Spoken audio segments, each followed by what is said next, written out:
right, we've got some mixed messaging coming out of Russia on Ukraine. Yesterday, Russian President Putin declared a 3-day ceasefire that would start next week and said it was ready for peace talks. But then his foreign minister said Russia was still holding out for total victory over Ukraine.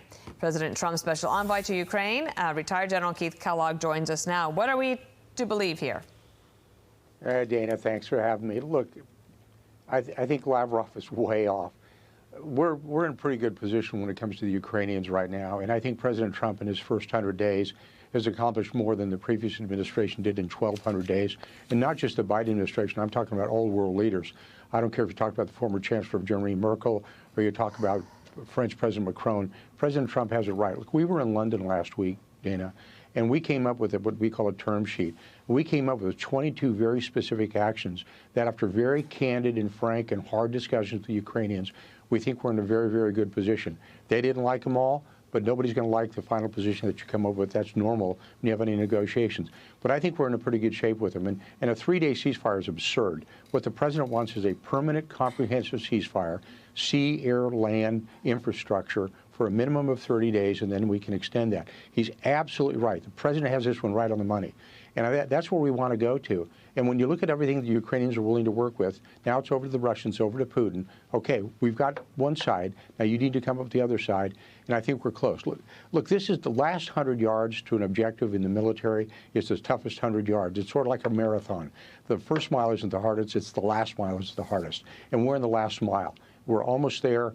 We're in a good position. President Trump has driven us to that position. And I feel, at least when it comes to Ukrainians, are very comfortable at where we're at right now. Speaking of the Ukrainians, here's President Zelensky yesterday. Russia has consistently rejected everything and continues to manipulate the world, trying to deceive the United States. Now, yet again, another attempt at manipulation. For some reason, everyone is supposed to wait until May 8th before ceasing fire, just to provide Putin with silence for his parade.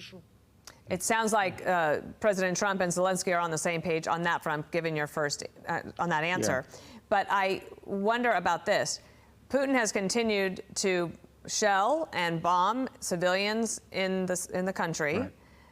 Does Ukraine have what it needs to fight back right now, or is it basically a sitting duck waiting for something to happen? No, look, Dana, Russia's not winning this war. Russia has not made any major advances in the last year and a half. They haven't taken the city of Kiev, the capital. They haven't pushed to the west of the Dnepr River, which is a major obstacle.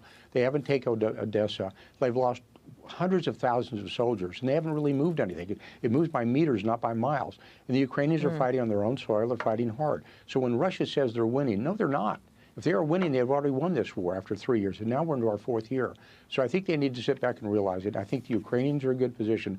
The Europeans have really stepped up. When I was in London last week, in Paris the week before that, you could see that the Ukrainians have really doubled down on this, and they're very hard on moving something forward. They're creating what's called a resiliency force. It'll be led by the Brits. It'll be led by the French with no U.S. troops.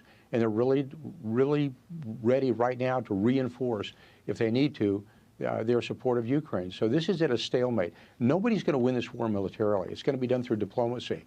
And I think the Ukrainians now understand that quite well after last week. And I think the Russians need to understand that. And President Trump has it exactly right in where he wants to go to. All right, General Kellogg, thank you so much, and keep us posted. Everyone's paying a lot of attention. Thank you.